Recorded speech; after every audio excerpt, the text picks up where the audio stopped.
நிறைய தேவைப்படுது அப்படின்றது. ஒட்டுமொத்தமா இந்த அறிக்கை ஒரு அடுத்த 10 ஆண்டுகளுக்கான ஒரு விஷன் அல்லது அடுத்த 5 ஆண்டுகளுக்கான விஷன் அப்படின்னா அவங்க சொல்றாங்க, அல்லது அனைவருக்குமான வளர்ச்சி அப்படின்னு பிரதமர் சொல்றாரு. அது அப்படி பார்க்கல, இது மாநிலம் தோறும் தான் அதை பிரிச்சு பார்க்க வேண்டியிருக்கா? இல்லை, என்னை பொறுத்தவரை எனக்கு ஒரு A to B பட்ஜெட் மாதிரி தான் இருக்குது. உட்லேண்ட்ஸ்லையும் சங்கீதாலையும் சாப்பிட்ருந்தேன். இன்றைக்கி A to B தான் எனக்கு அஃபோர்டபிலிட்டியாக இருக்குது என்ற ஒரு நிலைமை வந்திருக்கிறது.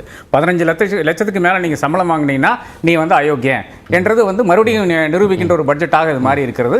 ஏனென்றால் ஒரு சலுகையும் கிடையாது. நீ 15 லட்சத்துக்கு மேலே நீ எவ்வளவோ இன்ஃப்ளேஷன் அதிகரித்திருக்குது. வெஜிடபிள் ப்ரைஸஸ் இன்றைக்கி வெண்டைக்காயை தவிர எல்லாமே 100க்கு மேலே போய் கொண்டிருக்கிற ஒரு நிலைமையில் இந்த மாதிரி மறுபடியும் நடுத்தளங்களை பயங்கரமான அஃபெக்ட் பண்ணுகின்ற ஒரு ஓவர் நைட்டில் மாற்ற முடியாதுங்கிறாரு திரு சேகர். இது இன்னைக்கு இருக்கக்கூடிய எக்கனாமிக் கண்டிஷன் அல்லது தொடர்ச்சியா இந்தியா இருக்கக்கூடிய சூழல்ல இதுதான் பெஸ்டா பண்ண முடியுங்கிறார். இல்லை, நமக்கு இது இப்போ எக்கானமி என்பது தெரிஞ்சவர்கள் எவ்வளவோ இருக்கிறார்கள். அவர்கள் இந்தியாவை கையாண்டிருக்கிறார்கள். அதில் முக்கியமான பிரச்சனை என்னென்னு பார்த்தீங்கன்னா பெட்ரோல் டீசலினுடைய விலை தான். அதை நீங்கள் கொஞ்சம் குறைச்சிங்கன்னா அதனுடைய அந்த ரிகோஷே எஃபெக்ட் எல்லா இடத்துலையும் இருக்கும். இது அனைவருக்கும் தெரிஞ்ச விஷயம். ஆனால் அதில் இருக்கின்ற செஸ்ஸோ இல்லை என்றால் அதனுடைய ப்ரைஸோ குறைக்கவே மாட்டார்கள். இப்படி கச்சா எண்ணெயினுடைய விலை இன்டர்நேஷனல் மார்க்கெட்டில் எவ்வளவோ கம்மியாக இருக்கிறது. கம்மியான காலத்திலையும் குறைச்சது கிடையாது, அதிகமான காலத்தில் அதிகரித்திருக்கிறார்கள். இதுதான் உண்மை நிலையாக இருக்கிறது. எப்பெல்லாம் தேர்தல் வருகிறதோ அந்த சமயத்தில் மட்டும் கொஞ்சம் ஒரு ரூபா இல்லைன்னா 2 ரூபா இல்லை என்றால் 5 ரூபா குறைச்சி காமிப்பார்கள். இதுதான் உண்மை நிலையா இருக்கிறது. அதை குறைச்சாலே போது பாக்கி இருக்கின்ற கம்ப்ளீட் இதுல இருந்து ஸ்பைரல் வருது என்று அனைவருக்கும் தெரிஞ்ச விஷயமா இருக்கிறது. அதுல ஒன்றும் குறைக்க மாட்டாங்க. அடுத்ததாக இது ஒரு மைக்ரேஷன் பட்ஜெட்டாக மாறுது. அதாவது நீங்க செல்வந்தராக இருந்தால், உங்களுக்கு அஃபோர்டபிலிட்டி இருந்தால் நீங்க துபாயில் போய் செட்டில் ஆயிருவீங்க. இன்னைக்கும் துபாயினுடைய அந்த எஸ்டிமேட், யுஏஇனுடைய எஸ்டிமேட் என்னன்னா, இந்தியாவிலிருந்து இந்த வருஷம் மட்டும் 6000க்கு மேற்பட்ட நபர்கள் HNIs, ஹை நெட்வொர்த் இண்டிவிஜுவல்ஸ் அங்க செட்டில் பண்ண போறாங்க. அதற்கு காரணம் என்னன்னா வேற ஒன்றும் கிடையாது, இந்த இண்டெக்ஸேஷன் என்ற ஒரு பிரச்சனை வருகிறது. இது ஒண்ணு மட்டும் கிடையாது. இந்த அதாவது ஒரு கார்ப்பரேட் நிறுவனத்தில் நீங்க இருக்கீங்கன்னா உங்களுக்கு சம்பளம் கொடுக்கும்போது ஃபர்ஸ்ட் டாக்ஸ் உங்களுக்கு சம்பளம் கொடுக்கும்போது அந்த கார்ப்பரேட் நிறுவனம் கொடுக்க வேண்டும். அதற்கு பிறகு நீங்க இண்டிவிஜுவலாக அந்த சம்பளத்தில் நீங்க டாக்ஸ் கொடுக்க வேண்டும். அதன் பிறகு நீங்க அதில் ஒரு வீடு வாங்கினா இல்லை என்றால் வேற எதாவது கொடுத்தீங்கன்னா அதில் உங்களுக்கு முன்னாடியே வாங்கியிருந்தா கூட அதுக்கு இன்டர்செக்ஷன் கிடையாது, ஒன்றும் கிடையாது, அதில் நீங்க கொடுக்க வேண்டும். அதாவது 2001லயோ இல்லை 2000லயோ நீங்க ஒரு 25 லட்சத்துக்கோ ஒரு சிஸ்டமே அப்படிதானே இருக்கு. இப்ப நம்ம சாலை வரி கட்டிட்டு தான் ஒரு வாகனத்தை எடுக்கிறோம், காரோ அல்லது வேற எந்த வாகனமா இருந்தாலும்.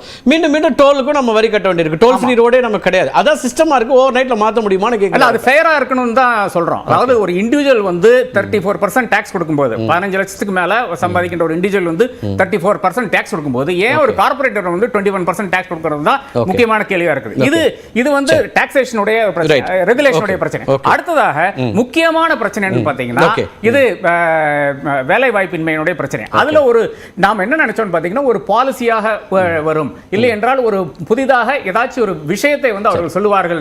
அது இல்லாம இந்த மாதிரியான, அதாவது 1 கோடி இளைஞர்களுக்கு இன்டர்ன்ஷிப், 6000 ரூபாய் 5000 ரூபாய் புது வேலை வாய்ப்பு நிறைய திட்டங்கள் அறிமுகப்படுத்த, அந்த மாதிரி அது எல்லாம் என்னை பொறுத்தவரை என்ன குறிக்குன்னு பாத்தீங்கன்னா, மறுபடியும் ஒரு மிட் டேர்ம் போலுக்கு போகக்கூடிய ஒரு வாய்ப்பு தான் நான் பார்த்துக் கொண்டிருக்கிறேன். இது அடுத்த தேர்தலுக்கான ஒரு யுக்தியாக தான் பார்க்கிறேன் தவிர நிச்சயமாக இது இந்தியாவில் இருக்கின்ற பிரச்சனைகளுக்கு ஒரு சொல்யூஷனாக இல்லை என்றுதான் என்னுடைய பெரிய ஒரு கவலையாக இருக்கிறது. அப்படி எந்த ஒரு தேர்தலுக்கானதாக இருந்ததுன்னா மகாராஷ்டிராக்கானதாக எந்த அறிவிப்பும் காணும். அடுத்த தேர்தல் வரக்கூடிய மாநிலங்களுக்கு அறிவிப்பு இல்ல, லோக்சபா தேர்தலுக்கான ஒரு 2 மாநிலத்துக்கு தான் கவனிச்சிருக்காங்கிறது தான் குற்றச்சாட்டே இருக்குது. இல்ல, என்னை பொறுத்தவரை இது எதற்கான இதுன்னு பாத்தீங்கன்னா, இந்த 5000 ரூபாய் என்பது அது ஸ்கீம்ல வரக்கு ஏறத்தாழ ஒரு வருட காலமாக இது 5000 ரூபாய் போய் சேர்றதுக்கு.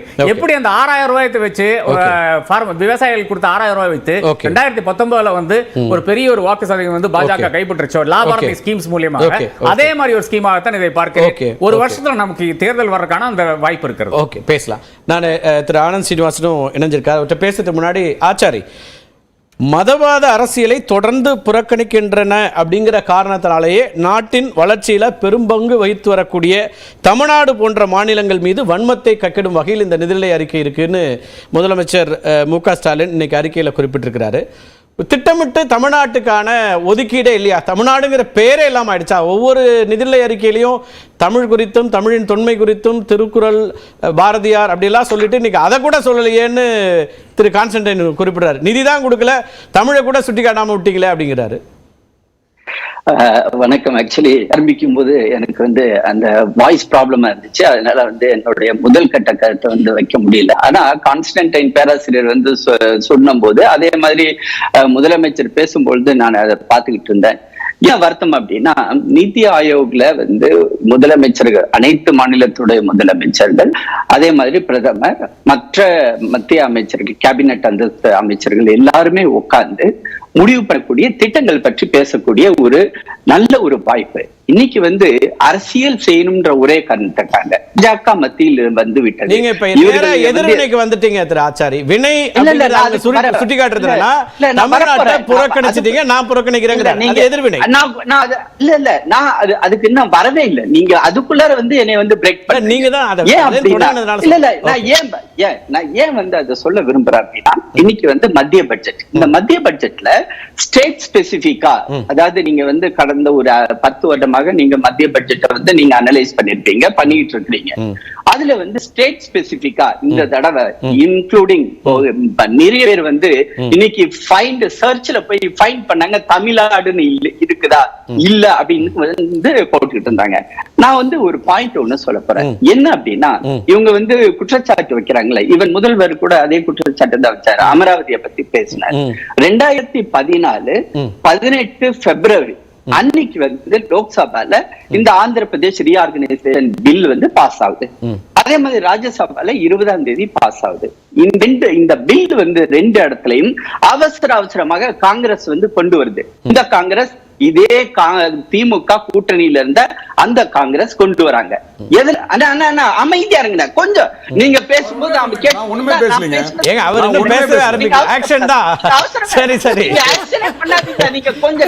அவர் உடல் மொழியில தான் உங்களுக்கு பதில் சொல்லிட்டு இருக்காரு, அவரு பேசவே இல்லையே, உங்களுக்கு தான் மறுக்கிறார், அவ்வளவுதான். சரி, சொல்லுங்க. இப்போ இந்த வேலையை வந்து காங்கிரஸ் எதுக்காக கொண்டு வந்தாங்கன்னா, முழுக்க அரசியலுக்காக 2014, ஏன்னா 2014 மார்ச் ஏப்ரல்ல தேர்தல் வர சூழ்நிலையில அங்க அவசரமாக இந்த ஆக்டுகளை வந்து பாஸ் பண்ணாங்க. ஆக்சுவலி இவங்களுக்கு உண்மையிலேயே ஆந்திரா மேலேயோ அல்லது தெலுங்கானா மேலேயோ அக்கறை இருந்துச்சுன்னா, டிஸ்பைட் சந்திரசேகர் ராவ் வந்து அவங்க வந்து இவங்க சோனியா காந்தி கிட்ட பிரஷர் பண்ணிருந்தும், ஆந்திரால இருந்து அவங்களுடைய கட்சியை சேர்ந்தவர்களே அதுக்கு எதிர்ப்பு தெரிவிச்சும் அவங்க வந்து அங்க தெலுங்கானாவை பிரிச்சு கொடுத்தாங்க. ஆனா அங்க அமராவதின்ற அந்த ஒரு பாயிண்டே அவங்க வந்து போட்டு விட்டாங்க. இன்னைக்கு அவங்க பண்ண வேண்டிய ஒரு வேலையை நாங்க செய்ய வேண்டிய ஒரு கட்டாயத்துல இருக்கோம். அதனாலதான் பீகாருக்கு வந்து இதே அமராவதி, பீகாருக்கு நான் வரேன், முதல்ல அமராவதியை முடிச்சுக்கிறேன். இன்னைக்கு வந்து அமராவதிக்கு நம்ம 2 பேரும் போவோம். அண்ணன் கான்ஸ்டன்டை நீங்க வந்து வளர்ச்சி பத்தி சொல்றீங்க இல்ல, மாற்று கருத்துல ஒரு வளர்ச்சி அங்க தேவைப்படுது, அதுக்கான இன்வெஸ்ட்மென்ட்றீங்க. முதலமைச்சர் என்ன சொல்றாரு, இல்ல நான் அது உங்கள்ட்ட தான் வரேன். முதலமைச்சர் என்ன சொல்றாரு, பேரிடரை முதல்ல அட்ரஸ் பண்ண வேண்டியிருக்கு. இன்னைக்கு பேரிடருக்குன்னு நீங்க வெவ்வேறு இடங்களுக்கான ஒதுக்கீடுகள் இருக்கு, நிதி ஒதுக்கீடு. ஆனா 2 பெரிய பேரிடர்களை தமிழ்நாடு சந்திச்சது. ஆனா அதுக்காக நீங்க ஒதுக்கி இருக்கக்கூடிய தொகை எவ்வளவு? 0.7%ங்கிறாரு கான்ஸ்டன்டைன். அப்ப இதுல இருந்து என்ன தெரிஞ்சுக்க முடியுது? இன்னொரு சில வரிகளை நான் படிச்சிடுறேன், அதுக்கும் நீங்க சேர்த்து பதில் சொல்லிடுங்க. இதுல வந்து தமிழகத்தின் மீது மத்திய அரசுக்கு உள்ள காழ்ப்புணர்ச்சியே இது காட்டுகிறது, இது ஒரு ஸ்டேட்மெண்ட். அதே போல அதே நேரத்தில் தமிழ்நாட்டிற்காக சிறப்பு திட்டங்கள் எதுவும் அறிவிக்கப்படாதது வருத்தம் அளிக்கிறது. நீண்ட காலமாக எதிர்பார்க்கப்படும் கோதாவரி காவிரி இணைப்பு திட்டம் குறித்தும் எந்த அறிவிப்பும் செய்யப்படாதது ஏமாற்றம் அளிக்கிறது. தமிழகத்தின் வளர்ச்சிக்கான தேவைகளை கருத்தில் கொண்டு தமிழ்நாட்டுக்கு தேவையான உட்கட்டமைப்பு திட்டங்கள், பாசன திட்டங்கள் போன்றவற்றையும் மத்திய அரசு நிலை அறிக்கை நிறைவேற்றப்படும் எதிர்பார்த்தேன். இந்த 2 ஸ்டேட்மெண்ட் இருக்கு இல்லைங்களா, இது 2ம் திரு மு.க. ஸ்டாலின் அவர்கள் கொடுத்த ஸ்டேட்மெண்ட் இல்லை. முதல்ல சொன்ன ஸ்டேட்மெண்ட் எதிர்க்கட்சி தலைவர் எடப்பாடி பழனிசாமி, இது 2வது ஸ்டேட்மெண்ட் உங்க கூட்டணியில் இருக்கக்கூடிய மருத்துவர் ராமதாஸ் உடையது. எல்லாருமே ஒரே விதமா தான் பாக்குறாங்க தமிழ்நாட்டில், முதலமைச்சர் மட்டும் அதை சொல்லல. திரு ராமதாஸ் அவர்களுக்கு தன்னுடைய கருத்தை வைப்பதற்கு முழு உரிமை இருக்குது. இன்னைக்கு வந்து எங்களுடைய கூட்டணி கட்சி அப்படின்றதுனால வந்து அவங்களுக்கு சொல்றதுக்கு உரிமை இல்லைன்னு சொல்லக்கூடிய அந்த மாதிரியான நிலைமையில நாங்க இல்ல. எங்களை பொறுத்தவரை கூட்டணி கட்சிகளுக்கு முழு மரியாதை கொடுக்கிறோம். அவர்களுடைய கூட்டணி கட்சிகளுக்கு எம்பிக்கள் இருந்தா நிதி கிடைக்கும், எம்பிக்கள் இல்லனா மரியாதை கிடைக்கும், அப்படி சொல்றீங்களா சார்? அப்படி பாத்தீங்கன்னா இன்னைக்கு வந்து 11,11,111 கோடி ரூபாய்க்குரிய உட்கட்டமைப்பு திட்டங்கள்ல தாட்டுக்கு வராதா? அதே மாதிரி நீங்க எடுத்துக்கிட்டீங்கன்னா முத்ரா லோன், இன்னைக்கு முத்ரா லோன் வந்து 10 லட்சத்துல இருந்து 20 ரூபாய் ஆகுது. போன தடவை உள்ள கணக்கு பார்த்து தமிழ்நாடை பத்தி அதிகரிச்சிருக்கிறோம். வாங்குறது முக்கியம், நான் இல்லன்னு சொல்லல சார். இல்ல கடன் யார் அதிகமா வாங்கியிருக்காங்கன்றது முக்கியம். இன்னைக்கு தமிழ்நாட்டுல இருந்து போன தடவை வாங்கினவங்க வந்து 2,02,600 கோடி ரூபாய்க்கு தமிழ்நாட்டுல இருந்து வாங்கியிருக்காங்க. இன்னைக்கு அது ரெட்டிப்பாக போகுது. அப்ப அது தமிழ்நாட்டுக்கு வராதா? அதே மாதிரி வந்து பாத்தீங்கன்னா ஆயுஷ்மான் பாரத் திட்டம் இப்ப ஏற்கனவே நாங்க வந்து சொல்லி இருக்கிறோம், அதை ரெட்டிப்பாக்க போறோம். 70 வயதுக்கு மேற்பட்டவர்களுக்கு கொடுக்க போறோம். அது கூடிய விரைவில் அதுக்கு வர வாய்ப்புகிறது. அப்ப அதுல தமிழ்நாட்டுல செல்லாது. நீங்க இந்தியா முழுக்க அறிவிக்கக்கூடிய திட்டங்கள்ல தமிழ்நாட்டுக்கும் தானே பங்கு வருது, தமிழ்நாட்டுக்கு வரலையான்ற கேள்வி நீங்க முன்வைக்கிறீங்க.